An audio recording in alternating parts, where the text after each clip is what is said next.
पहला क्वेश्चन आज का, अवतल दर्पण में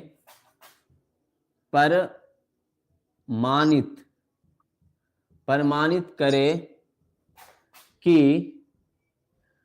R बराबर 2F या F बराबर R/2।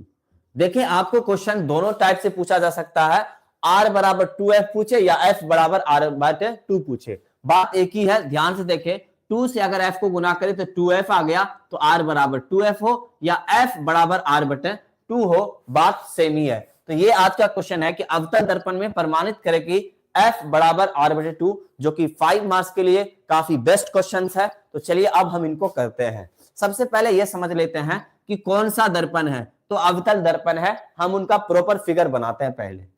ये हमारे पास एक अवतल दर्पण हो गया इस तरह का, क्लियर।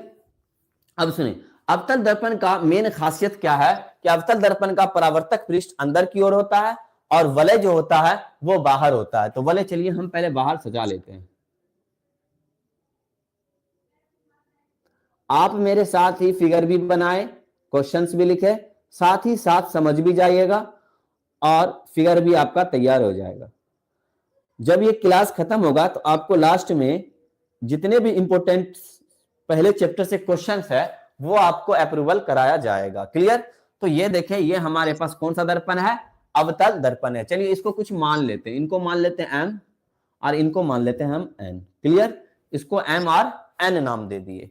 अब इसका एक ध्रुव होगा जिसको हम P से डोनेट करते हैं, मतलब पोल को, क्लियर है। ये हमारे पास क्या है, ध्रुव। अब इनके बराबर एक और रेखा होगी जो आपतित किरण होगी। आने वाली किरण को क्या बोलते हैं, आपतित किरण। और ये किरण जो जाएगी वो F से होकर जाएगी, किससे, F से होकर जाएगी, क्लियर है यहां तक। चलिए यहां तक आप लिखें और इनका नाम भी आप दे, पहले इनका नाम A से डोनेट कर दे और इनको आप B डोनेट कर दे, मतलब ये A और क्या हो गया, B, क्लियर है। अब यहां से जो एक फोकस बनेगी, यहां से जो सेंटर पे आएगा जिसको हम वक्रता केंद्र कहते हैं, और ये जो है ना यहां पे एंगल बनेगा। एंगल क्या बनेगा, जिसको आपतन कोण और परावर्तन कोण कहते हैं। यहां पे एंगल I बनेगा, क्लियर, और यहां पे एंगल R बनेगा, क्लियर है। ये अगर I है तो ये वाला क्या होगा, जरा सोचिए, ये वाला क्या होगा, ये भी I होगा, क्योंकि ये कोण के क्या होगा, बराबर होगा। अब यहां तक ये फिगर क्लियर है।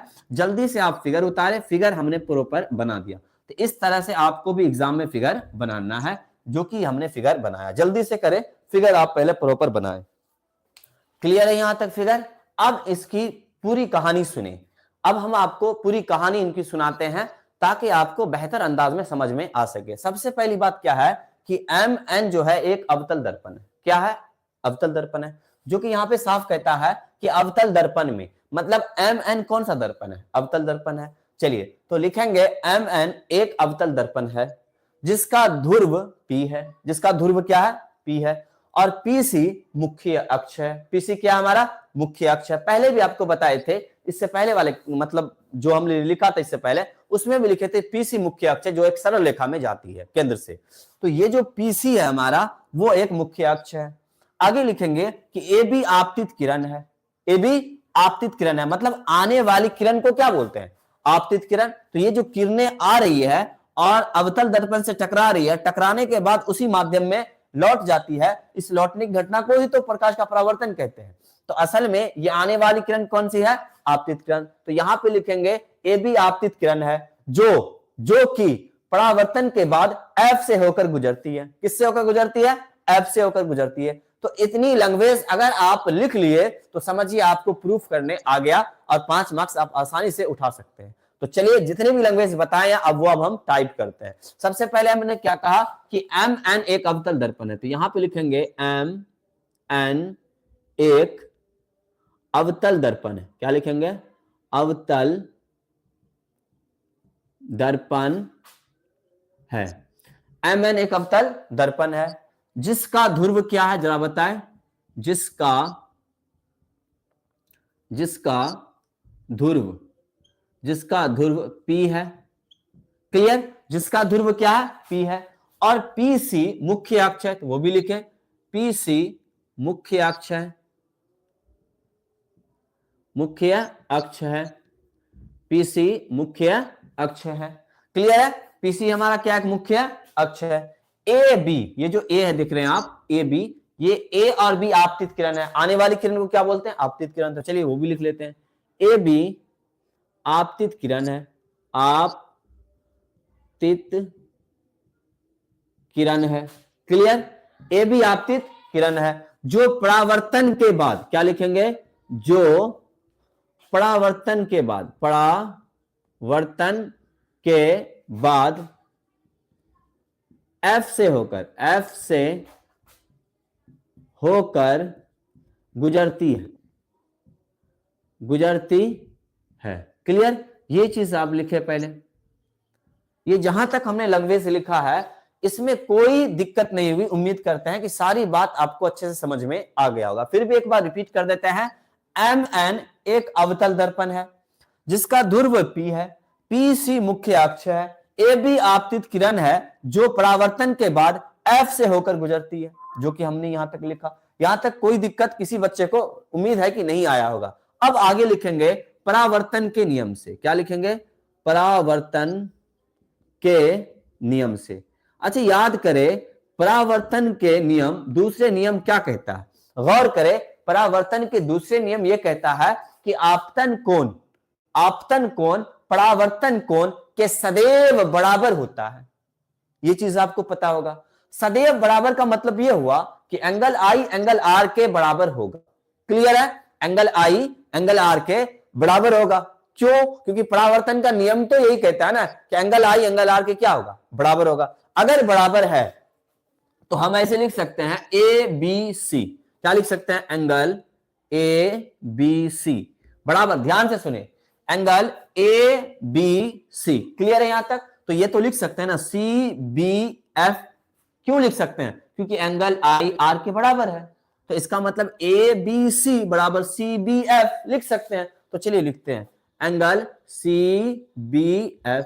क्लियर है? अच्छा, एक चीज और देखें, ए बी सी, क्या ये जो बी है एंगल, मतलब आई जो है, क्या ये एंगल सी के बराबर नहीं?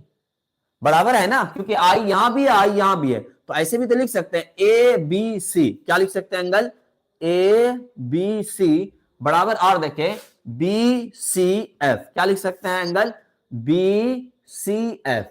अब हम आपको क्या समझाना चाहते हैं वो समझे आप। हम यहां पे दिखाए कि ए बी सी बराबर सी बी एफ बराबर है, ए बी सी बराबर बी सी एफ बराबर है। इसका मतलब यह हुआ कि एंगल आर एंगल आई के बराबर है। कैसे? वो सुनिए। ये दोनों आपस में कट जाता है, कट गया, तो यहां बचा क्या? एंगल सी बी एफ बराबर एंगल क्या बचा? B C F. ध्यान से मेरी बात सुनना।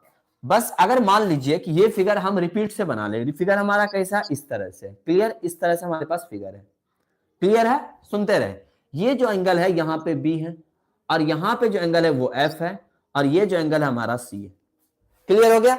अगर ये एंगल और ये एंगल आपस में बराबर है, मेरी बात गौर से समझिएगा, अगर ये एंगल के बराबर है तो आपको पता होगा सम्मुख कोण, तो सम्मुख भुजाएं भी क्या होगा? बराबर होगा। जिनकी सम्मुख कोण बराबर होती है उनकी दोनों सम्मुख भुजाएं बराबर होती है। कहने का अर्थ ये भुजाएं और ये भुजाएं क्या होगा? बराबर होगा। इसका मतलब ये कौन सा त्रिभुज है? पता करें ये कौन सा त्रिभुज है? समद्विबाहु त्रिभुज है। तो हम यहां पे लिख सकते हैं कि BCF, क्या लिख सकते हैं? त्रिभुज BCF एक समद्विबाहु त्रिभुज है। क्या है? समद्विबाहु त्रिभुज है या नहीं है? त्रिभुज है। अगर ये समद्विबाहु त्रिभुज है तो BF किसके बराबर है? CF के बराबर है। तो अभी लिखेंगे BF बराबर CF। थोड़ा सा बड़ा तो होगा क्योंकि 5 मार्क्स है, तो इतनी आसानी से आपको 5 मार्क्स नहीं मिलेगा। तो BF किसके बराबर है? CF के बराबर है। अच्छा, ये जो CF है, ये जो PF है, वो F के बराबर है। कहने का अर्थ क्या है कि जो P से F का जो डिस्टेंस है, P से F का जो डिस्टेंस है वो फोकस दूरी मतलब F के बराबर होता है। और C से, गौर से समझिए आप, और C से FP की जो दूरी है मतलब PC, याद करें लिखाए भी थे, पी से सी जो होता है वो क्या होता है, किसके बराबर होता है, याद करें, उससे इससे पहले हम बता चुके हैं। पीसी बराबर होता है आर, क्या होता है आर। तो ये समझ गए कि यहां से यहां तक की डिस्टेंस हमारी कितनी है, वो आर है, और यहां से यहां तक की डिस्टेंस कितनी है, एफ है। तो इस तरह से आप समझ सकते हैं कि ये डिस्टेंस को एफ बोला जाता है और पी से सी के डिस्टेंस को आर कहा जाता है। चलिए आगे बढ़ते हैं, आगे देख लेते हैं। अब ये जो फिगर है इनको हम हटा देते हैं। अब ये हटाने के बाद चलिए ये हम थोड़ी देर के लिए ये भी हटा देते हैं, क्योंकि हमें जगह चाहिए बनाने के लिए। सुने गौर से आप, यहां पे हम बना लेते हैं। अब यहां पे जो बनाना है वो देखें, पहले इनको हम सही से लिख ले। अब यहां पे अगर BCF एक समद्विबाहु त्रिभुज है, क्या बोले कि BCF अगर एक समद्विबाहु त्रिभुज है तो समद्विबाहु त्रिभुज की दो भुजाएं बराबर होती है। वो दो भुजाएं क्या बराबर होगा, B से F, मतलब BF बराबर किसके होगा, CF के। क्या होगा, BF बराबर CF होगा। सीरियस से आप पढ़े, देखिए सीरियस रहिए, पढ़ाई के टाइम आप सीरियस रहिए ताकि आपको अच्छी नॉलेज हो सके। तो BF किसके बराबर है, CF के बराबर है। क्यों बराबर है वो सुने, क्योंकि ये एंगल, अगर ये एंगल बराबर है तो ये भुजाएं और ये भुजाएं क्या होगी, बराबर होगी। जैसे कि हमने अभी बताया था कि ये भुजाएं बराबर होगी, क्योंकि ये एंगल बराबर है। अगर ये भुजाएं और ये भुजाएं बराबर है तो इसके बाद लिखना है, अगर बी बिंदु, ये जो बी बिंदु है, बी बिंदु पी के काफी निकट हो तो क्या लिखेंगे, निकट हो तो। अगर बी बिंदु पी के काफी निकट हो तो ये जो BF PF के बराबर हो जाएगा। मतलब ये लिख सकते हैं कि BF PF के बराबर है।